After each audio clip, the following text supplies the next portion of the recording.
Hello friends. आज मैं explain करने जा रही हूँ episode number 21 of drama series you are my glory. अगर आपने इस सीरीज़ की पिछली वीडियोस को नहीं देखा तो आई सजेस्ट ज़रूर देख लें। उसका लिंक आपको डिस्क्रिप्शन बॉक्स में मिल जाएगा। और अगर आपने अभी तक मेरे चैनल को सब्सक्राइब नहीं किया तो प्लीज़ सब्सक्राइब कर दें। Thank you.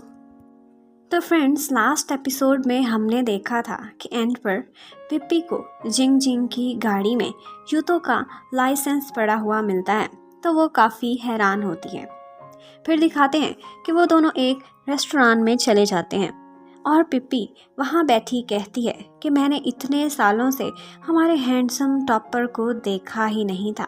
जब उस शो में देखा तो मैं हैरान रह गई कि वो आज भी उतना ही हैंडसम है।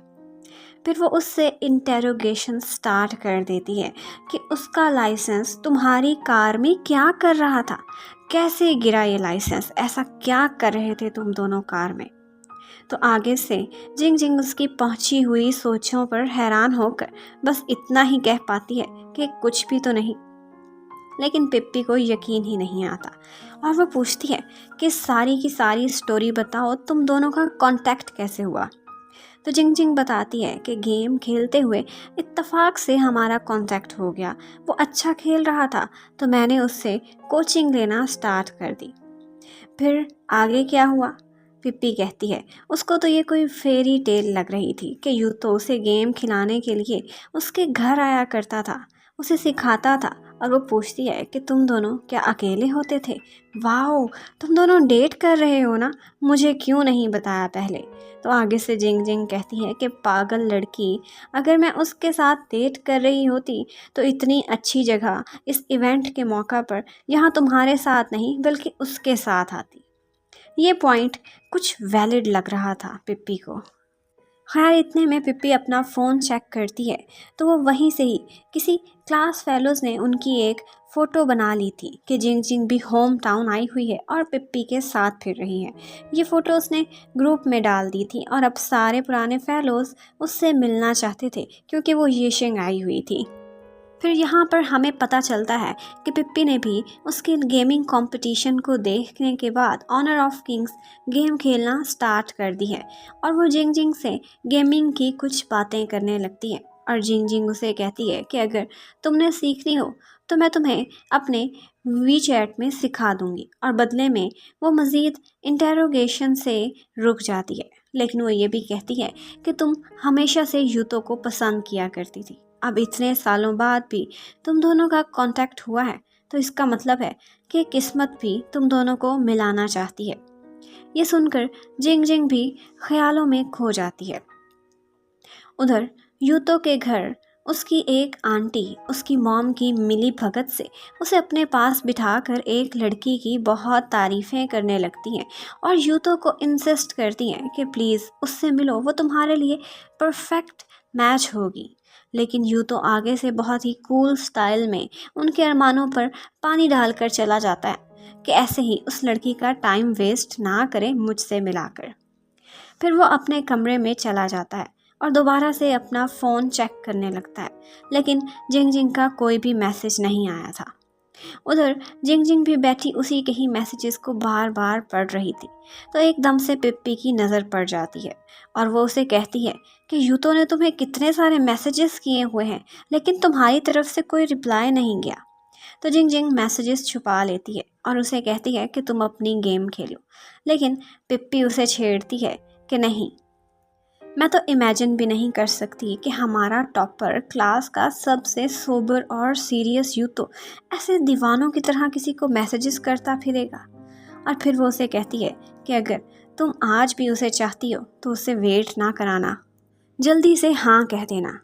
वो 100 नखरों वाला है, हमारे मिस्टर टॉपर का जाने कब मूड बदल जाए। फिर वो अपनी गेम खेलने लगती है और इसी तरह बातों बातों में वो जिंग जिंग से रिक्वेस्ट करती है कि वो हाई रैंक की प्लेयर है तो प्लीज़ अपने अकाउंट से उसे एक दफ़ा गेम खेलने दे। पहले तो जिंग जिंग मना करती है, लेकिन फिर उसे मानना पड़ता है और वो अपना फ़ोन उसे दे देती है। पिप्पी उसकी गेम खोल कर देखती है तो वहाँ पर 2 पेंटाकिल्स पड़ी हुई थी। वो हैरान रह जाती है कि तुम कितनी हाईली स्किल्ड हो, लेकिन इससे भी ज़्यादा हैरान तो जिंग जिंग रह जाती है। उसे तो पता ही नहीं था कि ये पेंटाकिल्स उसके पास कैसे आईं। उसने तो उस शो वाली रात के बाद से अपनी गेम खोली ही नहीं थी। फिर उसे याद आता है कि तब उसने यूतो को अपना फ़ोन दिया था, और जब वो अवार्ड्स देकर वापस आई थी तो पीछे यूतो ही उसके अकाउंट से गेम खेल रहा था। यानी कि उसने चुपचाप उसे प्रेजेंट दे दिया था जो उसने वादा किया था बर्थडे गिफ्ट का। फिर वो थोड़ी देर सोचती रहती है और कंफ्यूज होकर पिप्पी से पूछती है कि अगर कोई आदमी आपको गुड बाय भी कह जाए और फिर आपके लिए कुछ स्पेशल भी सीक्रेटली कर जाए तो इसका क्या मतलब है। तो पिप्पी कहती है कि फिर यकीनन उसके गुड बाय के पीछे कोई रीजंस होंगी। तो जिंग जिंग याद करती है कि उसे हक करके यूतो ने यही कहा था कि तब वो अपने फ्यूचर को लेकर डरा हुआ था कि वो जिंग जिंग को खुश रख भी पाएगा कि नहीं, इसीलिए उसने इनकार किया था। फिर वो ऐसे ही मिक्स्ड फीलिंग्स के साथ सोचों में गुम हो जाती है और फिर पिप्पी से कहती है कि आज हमारे सारे क्लास फेलोज़ का रीयूनियन है ना, हम भी ज़रूर जाएंगे।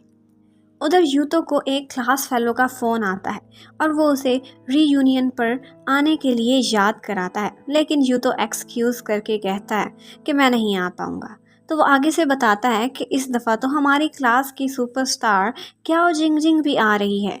तो ये सुनकर यूतो हैरान रह जाता है और उसकी आंखें खुली की खुली। बस फिर क्या, वो जल्दी से अपनी मॉम को बताता हुआ तेज़ी में निकल जाता है। पीछे आंटी और मॉम का मूड ख़राब हो जाता है कि ये यकीनन उसी सुंदर लड़की के पीछे भागा जा रहा है। फिर दिखाते हैं कि जिंग जिंग और पिप्पी रीयूनियन अटेंड करने के लिए कैफ़े में पहुंच जाते हैं। वहां पर सारे फ्रेंड्स आज इतने अरसे बाद जिंग जिंग को देखकर बहुत खुश थे, क्योंकि जब से स्कूल ख़त्म हुआ था जिंग जिंग आज उनसे मिल रही थी। जिंग जिंग भी काफ़ी खुश थी। कुछ फेलोज़ की तो आपस में ही शादी भी हो गई थी। उधर यूतो को जितनी जल्दी थी पहुंचने की, वो बेचारा ट्रैफिक जैम में फंस कर रह जाता है। जबकि पार्टी में सब कहते हैं कि आज उनका सबसे बड़ा रीयूनियन इस वजह से हुआ है कि जिंग जिंग के आने का सुनकर सारे लोग ही चले आए हैं। और फिर वो एब्सेंटीज़ को चेक करते हैं तो सिर्फ 2 टॉपर्स नहीं आए थे, यूतो और शाया। वहाँ एक फ्रेंड बताती है कि शाया तो शहर में ही नहीं है, इसलिए वो नहीं आएगी। और यूतो के बारे में दूसरा फ्रेंड कहता है कि उसका कुछ पता नहीं, शायद वो नहीं आने वाला। ये सुनकर जिंग जिंग बेचारी एकदम से सैड हो जाती है। एक फेलो कहता है कि जिंग जिंग, तुम और यूतो तो काफ़ी क्लोज हो ना, शो में देखा था, तुम्हें पता होगा, तुम उससे कॉल करो, वो ज़रूर आ जाएगा। तो आगे से जिंग जिंग कह देती है कि मेरा उस शो के बाद से उससे कोई कांटेक्ट नहीं है। और फिर वो टॉपिक चेंज करने के लिए गाना गाने की बात करती है। सारे लोग खुश हो जाते हैं और जिंग जिंग वहाँ गाना शुरू कर देती है। तो दूसरी तरफ यूतो बेचारा टैक्सी में बैठा उधर पहुँचने के लिए तड़प रहा होता है। फिर वो टैक्सी छोड़कर खुद ही ट्रैफिक में से दौड़ता हुआ कैफ़े की तरफ जाने लगता है। आज तक यूतो को कभी इतना बेचैन नहीं देखा था। वो काफ़ी देर दौड़ते दौड़ते फिर कैफ़े तक पहुँच जाता है। अंदर आकर उसे जिंग जिंग के सॉन्ग की आवाज़ आ जाती है और वो अंदर सीधा चला जाता है। अंदर आते ही जिंग जिंग भी उसे देख लेती है। लम्हे भर के लिए तो वो गाना गाना ही भूल जाती है, लेकिन फिर कवर कर लेती है। यूँ तो वहीं एंट्रेंस पर खड़ा बुत बने उसे गाना गाते देखता रहता है। उस सॉन्ग के लिरिक्स भी बिल्कुल उन दोनों की सिचुएशन पर परफेक्ट फिट आते थे। फिर सॉन्ग ख़त्म करके जिंग जिंग अपनी सीट पर बैठ जाती है और सारे लोग यूतो को वेलकम करते हैं, उससे मिलने आते हैं, लेकिन उसकी आवारा नज़रें तो बस जिंग जिंग की तरफ ही थी। वहाँ एक फेलो उसे ये भी कहता है कि तुम क्यों अभी तक इतने हैंडसम हो, देखो मैं तो टकला हो चुका हूँ। वहाँ अब यूतों की तारीफ़ें स्टार्ट हो जाती हैं कि कैसे सारी गर्ल्स को प्राउड था कि यूतो उनकी क्लास में पढ़ता है। एक लड़की कहती है कि काश आज शाया भी आई होती, दोनों इकट्ठे बैठते कितना अच्छा लगता। ये सुनकर जिंग जिंग का दिल ही जल जाता है, कितनी फजूल बात है ना। और फिर सब बातों में लगे होते हैं, लेकिन यूँ तो अपने फ्रेंड से कहता है कि मैं यहाँ कुछ और करने आया हूँ। और फिर वो चलता चलता सीधा जिंग जिंग के सामने आकर खड़ा हो जाता है। सारे लोग एकदम से अटेंटिव हो जाते हैं। दो इतने खूबसूरत लोगों का फिल्मी सीन चलने वाला था, सभी खामोश होकर मुंह खोले देखने लगते हैं कि यूं तो जिंग जिंग के सामने नील डाउन हो जाता है और कहता है कि क्या आज तुम यहाँ मेरी वजह से आई हो। जिंग जिंग थोड़ा ऑकवर्ड फील करती है, लेकिन उसे कह देती है कि मैंने तुम्हें माफ़ कर दिया है। यूतो के फेस पर स्माइल आ जाती है। यहाँ काफ़ी हार्ट फ्लटरिंग सीन होता है जब आगे से यूतो उसे कहता है कि मेरे साथ चलो। सब लोग अब जिंग जिंग का जवाब सुनना चाहते थे, लेकिन वो थोड़ी सी शाय होती है और उसे कहती है कि तुम ऐसे नीचे क्यों बैठे हो, किसी सीट पर जाकर बैठो। तो यूतो खासा बोल्ड स्टेप लेता है और आगे बढ़कर जिंग जिंग को किस कर लेता है और फिर उसे कहता है कि अब मेरे साथ चलो। फिर उसके जवाब का वेट नहीं करता और उसका कोट उठाता है, उसका हाथ पकड़ता है और सारों को एक्सक्यूज़ करता हुआ जिंग जिंग को अपने साथ लेकर वहाँ से चला जाता है।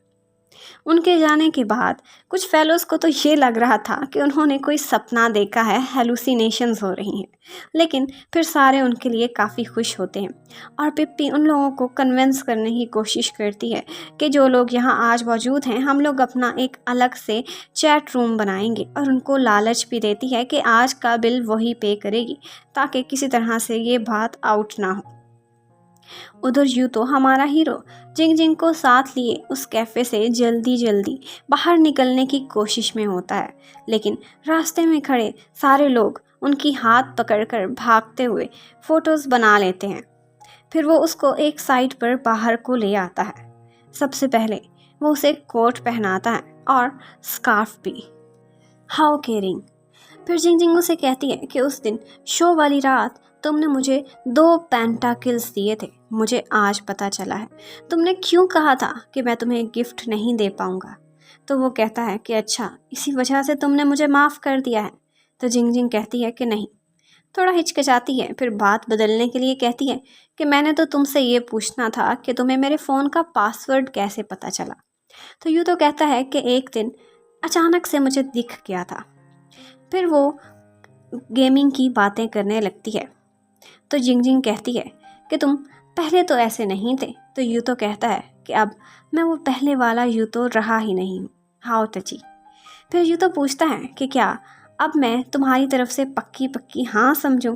तो जिंग जिंग सीधा जवाब देने की बजाय घुमा फिरा कर कहती है कि मुझे हमेशा तुम्हारे लेटर्स का वेट रहेगा।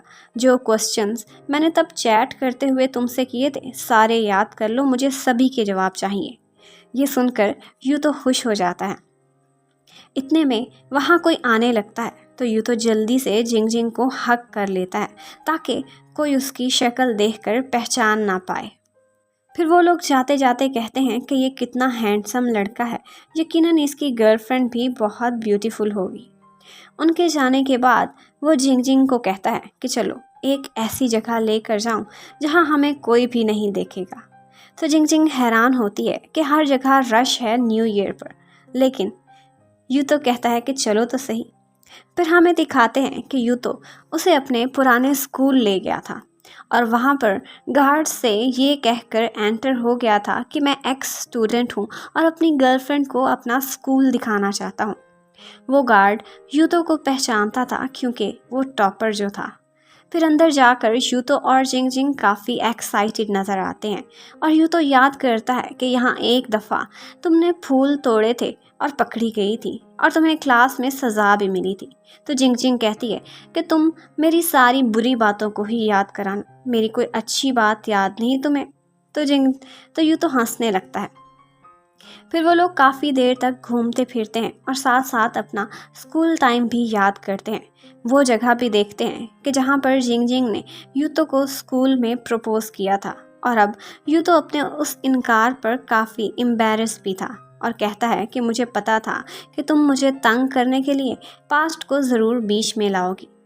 फिर यूतो उसे हाथ पकड़कर खींचकर अपने क्लोज करता है और फिर वहाँ से कहीं और ले जाता है क्योंकि उधर काफ़ी लाइटिंग थी।